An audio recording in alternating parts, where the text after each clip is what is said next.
تمام ناظرین کو رمضان کریم کی خصوصی سحر ٹرانسمیشن میں خوش آمدید۔ ہمارے ساتھ علماء کرام موجود ہوں گے جن میں سر فہرست ہیں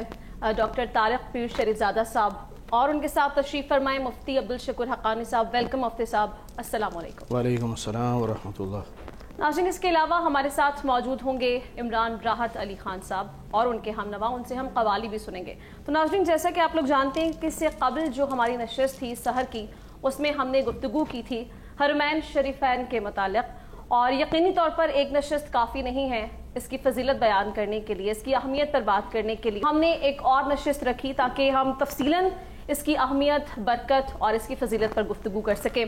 ڈاکٹر صاحب، گزشتہ نشست میں ہم نے بات کی غار حرا پر، آپ گفتگو فرما رہے تھے لیکن وقت کی کمی کی وجہ سے ہمیں وہ اختتام کرنا پڑا سیشن۔ تو آج ذرا آپ ڈیٹیل میں بتا سکتے ہیں کہ غار حرا وہ مقام تھا جہاں پہ نبی اکرم صلی اللہ علیہ وآلہ وسلم پر پہلی وحی نازل کی گئی، اور وہاں پر آپ صلی اللہ علیہ وآلہ وسلم اپنی عبادت بھی کیا کرتے تھے۔ تو اس مقام کی خاص اہمیت اور اس کی فضیلت کیا ہے؟ بسم رب محمد کریم علیہ الصلوۃ والتسلیم۔ سب سے پہلے تو یادآوری کا شکریہ، اور یقیناً یہ سرکار دو عالم صلی اللہ علیہ وسلم کی نسبت سے کسی بھی احوال کو بیان کرنا اتنا ماجرا پرور ہوتا ہے، اتنا راحت فضا ہوتا ہے کہ اس پہ کئی نشستیں بھی اگر کی جائیں تو شاید اس کا حق ادا نہیں کیا جا سکتا۔ بنیادی طور پر عزت جو ہے وہ اللہ نے اپنے رسول صلی اللہ علیہ وسلم کے ساتھ وابستہ کر رکھی ہے۔ سو ہر وہ چیز جسے میرے کریم رسول صلی اللہ علیہ وسلم کے ساتھ جتنی قریب کی نسبت حاصل ہوئی، اللہ نے اس کی عزت کو اتنا ہی اعلیٰ عرفہ کر دیا۔ آپ تصور کیجئے نا کہ حضور نے، اللہ نے قریش عربوں کی عزت بڑھانا تھی تو حضور کے لیے علاقے اور آبادی کے اعتبار سے جزیرہ نما عرب کا انتخاب کیا، اس کی عزت جو ہے وہ لافانی ہو گئی۔ قبائل کے اندر سرکار دو عالم صلی اللہ علیہ وسلم کی نسبت سے اہل قریش اور پھر ان میں آل بنی ہاشم کا انتخاب کرنا مقصود تھا، ان کی عزت بڑھانا مقصود تھی، تو سرکار سے اس کو نسبت دے دی اور رہتی دنیا کے لیے ان کی عزت جو ہے، ان کی فضیلت کو مسلمہ کر دیا۔ بالکل اسی طرح حضور کی سکونت کی نسبت سے جائے پیدائش کے طور پر مکہ المکرمہ کو اللہ رب العزت نے ایسی منفرد عزت عطا کی کہ جو اس کے شرف کے بالمقابل کوئی اور دنیا کا شہر، کوئی علاقہ، کوئی خطہ، کوئی بستی اس کے بالمقابل کھڑا نہیں کیا جا سکتا۔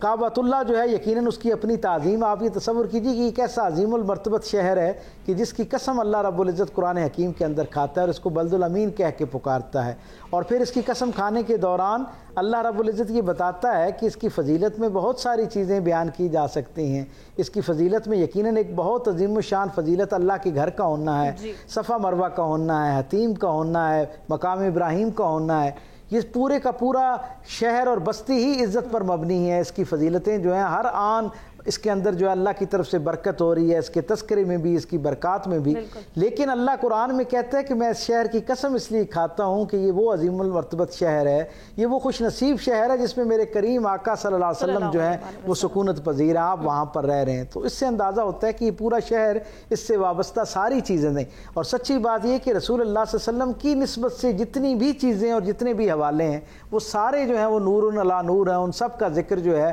وہ دل سے دماغ کو جاتے ہوئے سارے رستوں کو معطر کر رہا ہوتا ہے۔ کل ہم غار حرا پر بات کر رہے تھے اور خود رسول رحمت صلی اللہ علیہ وسلم کو اپنے شہر کے ساتھ، مکہ المکرمہ کے ساتھ ایسی والہانہ محبت تھی۔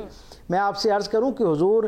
جب حنین سے واپس آ رہے تھے نا، حنین کی فتح کے بعد سرکار دو عالم صلی اللہ علیہ وسلم مدینہ میں داخل ہو رہے ہیں۔ اب ایک حکمران کے طور پر اللہ کا آخری نبی جو ہے اس کا دین غالب آ چکا ہے اور وہ اپنے شہر میں واپس آ رہے ہیں، قافلے کی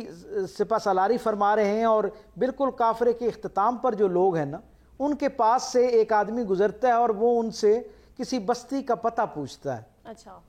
اور پتہ پوچھنے والا، اس کی آواز اور اس کا استفسار، اس کا پوچھنے کا انداز حضور کی سماعت تک پہنچتا ہے۔ حضور قافلے کے سب سے آگے ہیں، حضور وہاں سے اپنی سواری مبارک کا رخ جو ہے اس کو موڑتے ہیں، اپنے قافلے کے پاس سے گزر کے اس شخص کے پاس آتے ہیں اور مسکراتے ہوئے اسے کہتے ہیں کیا تم مکے کے رہنے والے ہو؟ وہ حیران ہو کے کہتا ہے کہ میں مکے کا تو نہیں رہنے والا، لیکن مکے کے بالکل قریب میں ایک وادی ہے، وادی اجیاد، میں وہاں کا رہنے والا ہوں۔ کیسے علم ہوا کہ میں مکہ یا اس کے گرد و نواح میں رہنے والا آدمی ہوں؟ تو حضور نے فرمایا کہ جب تم نے میرے ایک ساتھ آنے والے میرے ایک ساتھی سے، میرے ایک صحابی سے راستہ پوچھا تو تمہارے عربی لب و لہجے سے مجھے یہ خبر ہوئی کہ تم مکے کے رہنے والے، اور پھر میرے آقا کریم صلی اللہ علیہ وسلم نے اس کی ایسی عزت افزائی فرمائی اسی شہر مکہ کی نسبت سے کہ اس شخص کو اپنے قافلے میں شریک کیا، اپنے ساتھ لیا اور اسے مدینے میں اس کی ضیافت کا اہتمام کیا، اور سارے اصحاب کو مخاطب کر کے کہا کہ یہ شخص اس وادی کا رہنے والا ہے، یعنی وادی اجیاد کا، جہاں پر تمہارے رسول صلی اللہ علیہ وسلم نے لڑکپن میں بکریاں چرا رکھی ہیں۔ تو مکہ کی حرمت تو اپنی جگہ مسلمہ،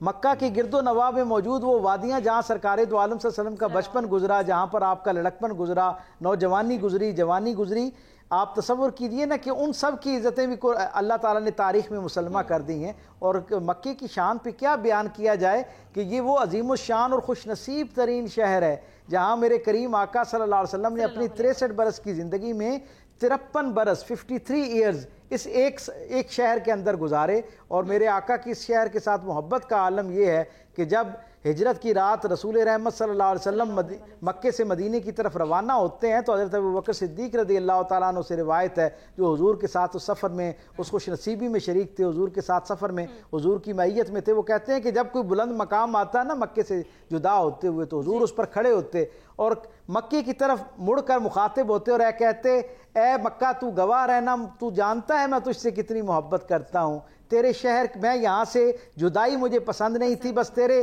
رہنے والے نہیں چاہتے کہ میں یہاں اس شہر میں رہوں اور مجھے اس شہر سے جانا پسند نہیں۔ یعنی حضور اس درجے پہ اپنے وطن کے ساتھ محبت کرتے ہیں۔ یہ جو ہم بار بار اپنے مکالمے میں اپنے وطن پاکستان کے ساتھ محبت کا اظہار کرتے ہیں، یہ بھی میرے کریم آقا کی پاکیزہ سنتوں میں سے ایک سنت ہے کہ اپنے وطن کو اچھے لفظوں میں یاد کیا جائے، اس کی خیر خواہی کی جائے، اس کی خوبیاں بیان کی جائیں، اس کے حوالے سے لوگوں تک ایک خیر جو ہے وہ منتقل کرنے کی کوشش کی جائے۔ کل ہم مکے کے گرد و نواح کے جو مختلف مقامات ہیں ان میں غار حرا کے بارے میں گفتگو کر رہے تھے، بس اس سلسلے میں جیسے میں نے کل عرض کیا تھا کہ سرکار دو عالم صلی اللہ علیہ وسلم کے ساتھ تو غار حرا کی نسبت ہے ہی ہے، اللہ کے سارے انبیاء و مرسلین کی ایک بڑی تعداد جو ہے ان کا بھی غار حرا کے ساتھ ایک بڑا گہرا تعلق ہے، اور خود سرکار دو عالم صلی اللہ علیہ وسلم کے جد امجد ہیں ان کا بھی غار حرا کے ساتھ بڑا مستقل تعلق رہا۔ اور جیسے ہم نے بتایا کہ سرکار دو عالم صلی اللہ علیہ وسلم وہاں پر غار حرا میں اعلان نبوت سے پہلے تواتر کے ساتھ لگ بھگ 3.5 برس حضور کا مستقل